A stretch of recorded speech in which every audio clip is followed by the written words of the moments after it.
எப்பவுமே சொல்றது என்னன்னா, முதல்ல தமிழ் தெலுங்குங்கிற பிரச்சனைகளை எங்கேயுமே கொண்டு வரக்கூடாது. அதுதான் பாபுஜி எப்பவுமே நான் சொல்லுவேன். எங்கேயுமே தச்சு வேலைக்காரங்க ஒரு மாதிரி, தங்க வேலைக்காரங்க ஒரு மாதிரிங்கிற பாலிசியை வச்சுக்கூடாது. எல்லாருமே விஸ்வகர்மா சமுதாயத்தோட ஒரே குழந்தைகள். மனு, மயா, கோஷ்டா, சிற்பி, விஸ்வகர்மா. இந்த 5 பேருமே 5 பேர், 5 பேருமே 5 ரிஷிகள், 5 பேர் 5 வேதம். ரிக், யஜுர், சாம, அதர்வனா, பிராதனா, பிரணவா, இந்த 5 வேதங்கள் இருக்கு. புரிஞ்சுட்டீங்களா? அதனால யாரும் யாருக்கு தலைவர் கிடையாது. எல்லாரும் பொண்ணு கொடுத்து எடுத்துக்கலாம், எல்லாரும் பொண்ணு எடுத்துக்கலாம். இன்னைக்கு பொண்ணே கிடைக்கிறது இல்லை. அதனால எல்லாரும் எல்லாத்தையும் கொடுத்து எடுத்துக்கங்க. இதெல்லாம் ஏன் ஜெகத்குருவாக்கு நான் சொன்னா, விஸ்வகர்மா சமுதாயம் என்பது மிக பிரம்மாண்டமான சமுதாயம். நிச்சயமாக என்னோட இலக்கு 2026 இல்ல, 2032. நான் கண்டிப்பா போறேன். நான் விடாமுயற்சி. இந்த ஒண்ணு தெரிஞ்சுக்குங்க, 18 முறை போர் கொடுத்து தானே கஜினி முகமது வெற்றி பெற்றாரு. பல நாட்களாக போராடித்தானே கொலம்பஸ் இந்தியா கண்டுபிடிச்சாரு. வெற்றி பெற்றவர்கள் எல்லாம் ஒரே நிலையில வெற்றி பெற்றதில்லை. பாரத பிரதமராக 14 வருஷம் இருந்தக்கூடிய நரேந்திர மோடி சாதாரணமானவர் கிடையாது. அவர் சாதாரண காரியத்திலிருந்து உழைந்து உயர்ந்து எம்எல்ஏ முதலமைச்சரை இன்னைக்கு பிரதமராக இருக்கார். பாரத பிரதமர் நேரு அவர்கள் சாதாரண கிடையாது. மிகப்பெரிய பாரம்பரியம் இருந்தாலும் உழைச்சுதான் அந்த பதவிக்கு வந்திருக்காங்க. நம்ம மட்டும் உடனே போய் எம்எல்ஏ ஆக முடியாது, எம்பி ஆக முடியாது. சமூக மக்களோடு இறங்கி போராடணும். சமுதாய மக்களுக்கு ஒரு பிரச்சனை வரும்போது இறங்கி போராடணும். என்ன கமிஷன் ஆபீஸ்ல கேட்டாங்க, சாமி எல்லாம் இப்படி போலீஸ் ஸ்டேஷன் கமிஷன் ஆபீஸ் வரலாமா? நீங்க உட்கார்ந்து மனத்துல உட்கார்ந்து 4 பேருக்கு எங்க நாங்க புத்தமுன்னா மனசுதான் உங்களை பார்த்து குறுகு இருக்கும். நஞ்ச வாங்குறவங்களுக்கு தான் பார்த்து உங்களை பார்த்து பயம் இருக்கும். திருட்டு பயலுக்கு தான் உங்களை பார்த்து பயம் இருக்கும். நாங்கெல்லாம் யோகியமானவங்க, அதனால எனக்கு பயம் இல்லை அப்படின்னு எதற்கும் பயப்படாம உட்கார்ந்து பேசுறோம். இல்லைன்னா டிஎம்கே ஆபீஸ்ல போய் மினிஸ்டர் சந்திக்க முடியுமா?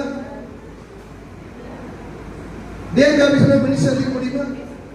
எல்லாத்தையும் போய் சந்திச்சு பேச முடியுமா? பாராளுமன்றத்தில் போய் பாரத பிரதமர் நரேந்திர மோடி கையிலையுமே, நமது அமித்ஷா உள்துறை அமைச்சர் கையிலையுமே, நட்டாஜி தேசிய தலைவர் எல்லாம் இந்த கோரிக்கையை கொண்டு போய் நான் கொடுத்துட்டு வந்தேன். ஒரே ஆள் தான் நான் போயிருந்தேன். கூட எனக்கு ஒருத்தர் கூப்பிட்டு போனார். ஆசீர்வாதம் ஆச்சாரி கேட்டு அந்த நேரத்தில் எனக்கு ஒருத்தர் உதவி பண்ணாருங்க. நம்ம சமூகத்தை சேர்ந்தவர், அதை மறக்கக்கூடாது. அவர் எல்லாரும் என்ன பண்ணி நான் சொன்னேன், அப்பாயின்மெண்ட் வாங்கி கொடுத்தாரு. சாமி அதுக்கு மேல உங்க திறமைட்டு பார்லிமெண்ட் கூட உள்ள கொண்டு விட்டுறோம், நீங்க உங்க திறமையில எல்லாத்தையும் பாருங்கட்டாங்க. திறமையை நாங்க பார்த்தோம். ஒரே ஆள் தான் போய் தான் கூட ஒருத்தர் டாக்டர் கிருஷ்ணசாமி வந்திருந்தார். அந்த மாதிரி எதற்காக நான் போய் பேசுறேன்? எனக்காக எந்த கோரிக்கை நான் கேட்க கிடையாது. எனக்காக எந்த மந்திரிகிட்டையும் நான் கேட்க கிடையாது. என் சமூகத்திற்கோசரம் கேட்கிறேன். பிற்காவது என்னோட சமூக குழந்தைகள், பெண் குழந்தைகள், ஆண் குழந்தைகள் எல்லாம், என் குழந்தைகள் எல்லாரும் டிஎஸ்பி ஆகணும், டெப்டி கலெக்டர் ஆகணும், கலெக்டர் ஆகணும், தாசில்தார் ஆகணும், ரிஜிஸ்டர் ஆகணும். என் சமுதாயத்தில் இருக்கிற குழந்தைகள் எல்லாம் அரசு பதவியில வந்து கெஜெட் ஆகணும், கெஜெட் ஆபீசர் ஆகணும். அதுதான் பாபுஜி சாமியோட கல்வியை எடுக்கணும், அரசு பதவியை நம்ம எடுக்கணும், அதிகாரத்தை எடுக்கணும், அதை நடத்தி காமிக்கணும். அதற்குத்தான் ஒரு அமைப்பு, அதற்குத்தான் 3.5 இடஒதுக்கீடு. இதை நிச்சயமாக பெற்றெடுக்கணும்னா ஒரு விஷயம் சொல்ற, அரசியல் அதிகாரம் உங்கள்கிட்ட இல்லைன்னா ஒண்ணும் பண்ண முடியாது. அந்த அரசியல் அதிகாரத்தை நீ பெறணும்னா உன் கையில் இருக்கிற ஓட்டு நோட்டுக்கு போடக்கூடாது. இந்த ஓட்டு நோட்டுக்கு போடக்கூடாது. என்னைக்கு விஸ்வகர்மா சமுதாயம் இந்த ஓட்டுகளை நோட்டுக்கு போடாம விஸ்வகர்மா ஜெகத்குரு யார் என்று சொல்றாரோ அவருக்கு தான் நான் ஓட்டுன்னு சொல்றீங்களோ அன்னைக்கு இந்த சமுதாயம் உயர்ந்து வந்துடும். இதுதான் உண்மையான விஷயம். நான் சொல்லக்கூடிய விஷயம் என்னன்னா, நான் வந்து ஒரே சொல்றேன், ஒரு சமுதாய தலைவர் ஒருத்தருக்கு ஆதரவு கொடுத்தா அவங்க பின்னாடி அந்த சமுதாயம் நிக்குது. அதை சொன்னாதான் அரசியல் தலைவர் பயப்படுவார். அரசியல் தலைவர்கள் பயப்படுவாங்க. அப்பதான் உங்களுக்கு பயம் வரும். சாமிஜியெல்லாம் நிரூபிச்சு காமிச்சிட்டேன். நேற்று முந்தானத்தில் நடந்த மீட்டிங்ல, தேசிய ஜனநாயக கூட்டணியுடைய மீட்டிங்ல பேசுறாரு அண்ணாமலை அவர்கள். பாபுஜி சாமி எப்பவும் போட்டானவர், எதற்கும் பயப்பட மாட்டாரு. நான் எப்போ இப்படித்தான் சொல்றவர் அப்படின்னு பேசுறாரு. அந்த மாதிரிதான் எல்லா விஷயம் நான் சொல்றேன். இன்னைக்கு நம்ம சமூகம் ஒன்றுபட்டுட்டோம். மிகப்பெரிய ஆளுமைகளா உட்காந்துருக்கீங்க. நம்ம கண்ணா ரச்சனையா ஆகட்டும், இல்ல சாத் மணியனா ஆகட்டும், இல்ல நம்முடைய குமரேஸ்வரியா ஆகட்டும், நம்முடைய இடக்கடை சம்பந்தவர் ஆகட்டும், நீ நிறைய பேர் இருக்கிறாங்க. உன்னைய கூட சொன்ன திருச்செங்கோட்டில் பிகேடி இருக்காரு, அவர் பார்த்துட்டு வாங்க சாமினாரு. எனக்கு கொஞ்சம் ஒரு வடாகதியா ஜெகத்குருவா இருக்கிறதுனால நான் அவர் சொன்னேன் அது வீட்டுக்கு போக மாட்டேன், நான் யாரையும் பார்க்க மாட்டேன். நான் அது ஒரு பாலிசி சாமியானது வச்சிருக்கேன். எனக்கு எப்போ வருதோ அப்போ நான் பார்ப்பேன். யாரையும் போய் இது வரைக்கும் மனக்கட்ட வரைக்கும் நான் யார்கிட்டையும் டொனேஷன் கேட்கல. நான் நிச்சயமா அவரையும் பார்ப்போம். நம்ம சமூக முன்னேற்றத்துக்காக அவரை போய் பார்ப்பேன். நான் சொன்னேன் சிவசோட சமுதாயத்தை பற்றி அவரையும் போய் பார்க்கறேன். அவரையும் கூப்பிட்டாங்க, போய் பார்த்துட்டு அவருக்கு விட்டு சொல்லி இந்த சமுதாய முன்னேற்றத்தை எப்படியாச்சும் பண்ணுவோம். எப்படியாச்சும் பெரிய பெரிய ஆளுகள் வந்தாதான் இந்த சமூகம் முன்னேற்றம் அடையும். பொருளாதாரத்தில் பெரிய ஆளுகள் இருந்தாதான் சாதாரணப்பட்ட மக்களுடைய வாழ்வு சிறப்படையும். பணக்காரா இருக்கிறவங்க சமுதாயத்தில் பணம் இல்லாத ஏழை விஸ்வகர்மா சமுதாய மக்களுக்கு உதவணும். அதுக்குதான் ட்ரஸ்ட். இந்த விசிஜி ட்ரஸ்ட் எதுக்கு வச்சிருக்காங்க? சமுதாயத்தில் எல்லாம் ஏழைகளுக்கு உதவருக்கு, நம்ம விஸ்வகர்மா உதவருக்கு தான் வச்சிருக்காங்க. தமிழ்நாடு பாண்டிச்சேரி கூட்டம் எதுக்கு இருக்குது? அரசியல் அதிகாரத்தை பெறுவதற்கு இருக்குது. இந்த மண்டபம் இருக்கிறதுக்கு, இந்த மண்டபத்தில் இருப்பார்கள் நம்ம சமுதாய மக்கள் எல்லாம் இங்க திருமணம் பண்ணி நல்லா இருக்கட்டும், ஒரு கூட்டம் போட்டு நல்லா இருக்கட்டும் கூட்டம் போடுறாங்க. இதனால ஒவ்வொரு அமைப்புகளும் சமுதாயத்துக்குன்னு ஒரு பணி செய்யுது, சேவைக்குன்னு ஒரு பணி செய்யறாங்க, அரசியலுக்குன்னு ஒரு பணி இருக்கணும். இப்படி மூன்று அமைப்புகளும் ஒன்று சேர்ந்து ஒரே தலைமை கீழே வந்தா நம்ம அசைக்கிறதுக்கு யாரும் இல்லை. 5 வருடம் பிரிந்து இருந்தா எல்லாரும் உடைச்சிருவாங்க. இந்த 5 ஒண்ணு சேர்ந்துச்சுன்னா இப்படி ஒரு புத்தகம் இதான் ஒரு சக்தி, இதான் ஒரு சக்தி. இந்த சக்தி வரணும். அப்பதான் நம்ம புத்தி வந்தாதான் சக்தி வரும். புத்தி வந்தாதான் சக்தி வரும்.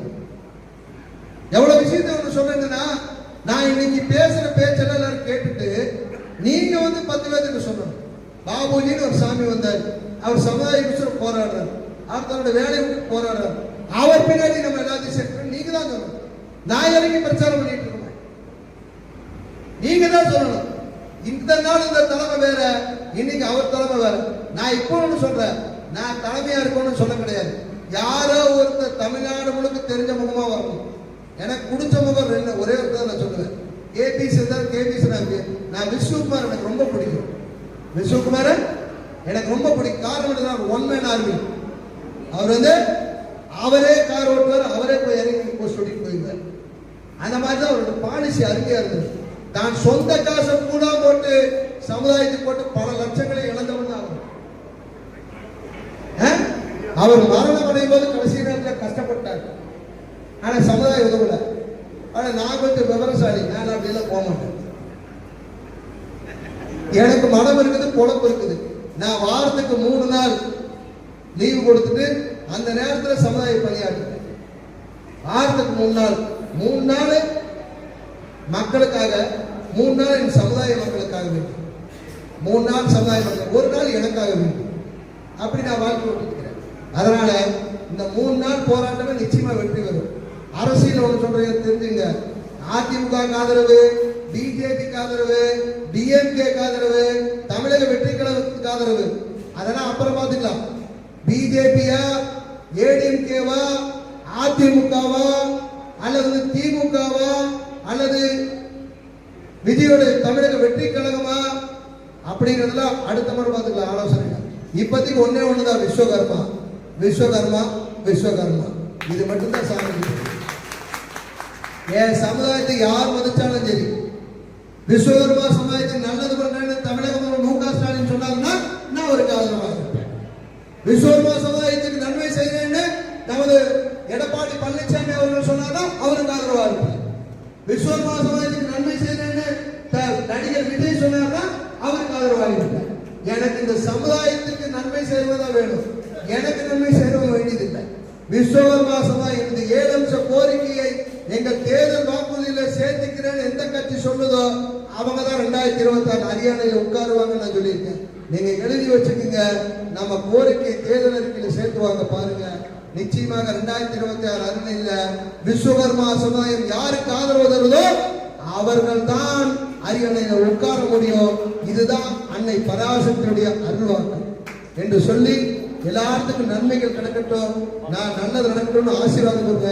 இந்த 2025ஓட உங்களுக்கு பிடிச்ச கஷ்டம் தீரட்டும், எல்லாத்துக்கும் நல்லது நடக்கட்டும். ஓம் சக்தி, ஓம் சக்தி.